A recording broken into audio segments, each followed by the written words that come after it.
Hi, I'm Rootsman Rak, here in India. Just passing through, sharing some vibes, learning from people here, visiting various gardens and permaculture projects and things. And while I'm travelling, I'm hearing of the sad loss of a very good brother of ours, Benjamin Zehpaniah. And I've been asked to share some anecdotes and stories and my memories of him just being there as a friend, and not just a friend to me personally, but as a friend to the world, to just the way in which he lived, the way in which he really deeply cared for everyone was really special. So my first memories of Benjamin were when we were invited to do a gig together, where it was for a vegan festival. So I was playing vegan or Ital reggae songs, so songs which highlight living in an Ital way. And then halfway through my set, Benjamin came, we had some dubs, and he overdubbed with some really magical dub poetry of his. And then I later on carried on and finished the set with again some beautiful tunes to just see the concert through. And through this connection, when we started talking to each other, when we started to really start to reason and start to connect, we realized we had so many things to learn from each other.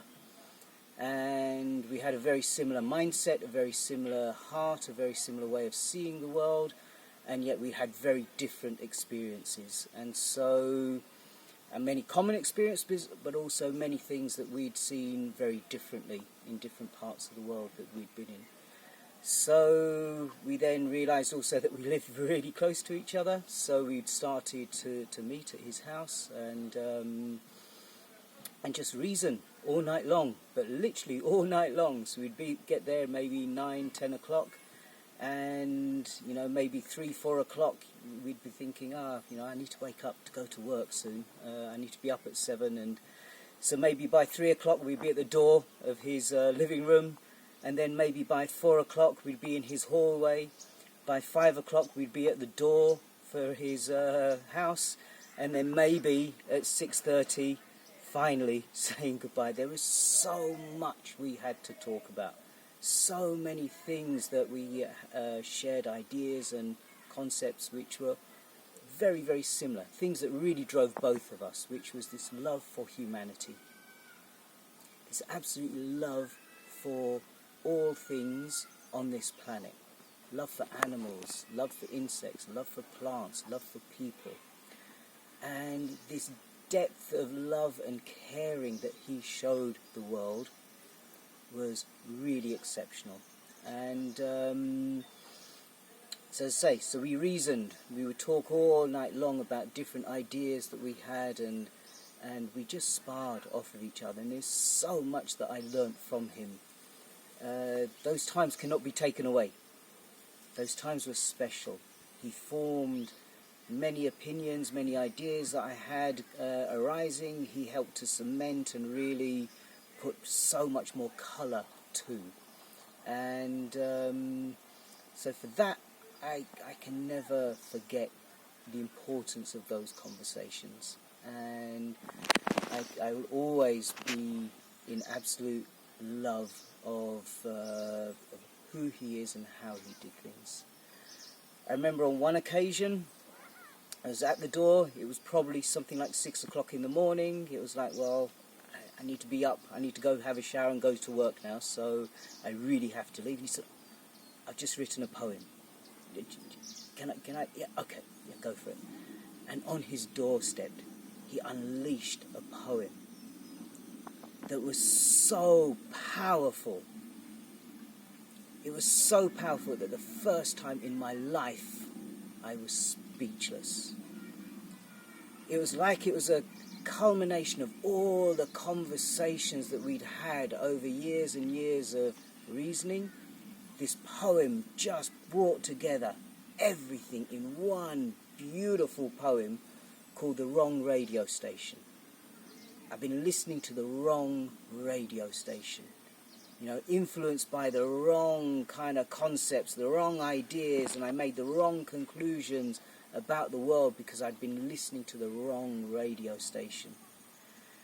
And as I say, it was the first time in my life that I'd ever been speechless. I was stunned, just standing there at his doorway.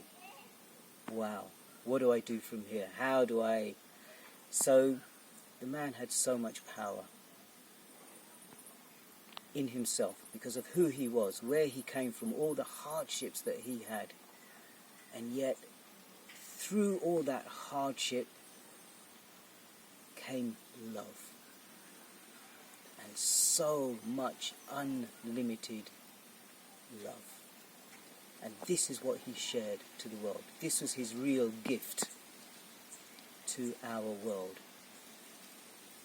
But also, in sharing that love, he shared it in a way that allowed us to see reality. So he wasn't afraid to speak the truth. Where things were not good, where things were tough, he was not afraid to say the right thing at the right time. And he had this quality to really bring us, to really shake the world and be this absolute, complete revolutionary in this world. So, Benjamin Zehpaniah, your legacy will live on forever. The words that you have unleashed, the poetry, whether it's through writing, whether it's through your plays, whether it's through your children's books, whether it's through the dub poetry, your words and your sentiment will live on, and it will guide and inspire millions of people for a very long time. So for you, I salute you, brother. You have done everything that you could in this world. You made a difference in this world. And for that, the whole world salutes you. Peace, brother. Long live Isis, blessed King.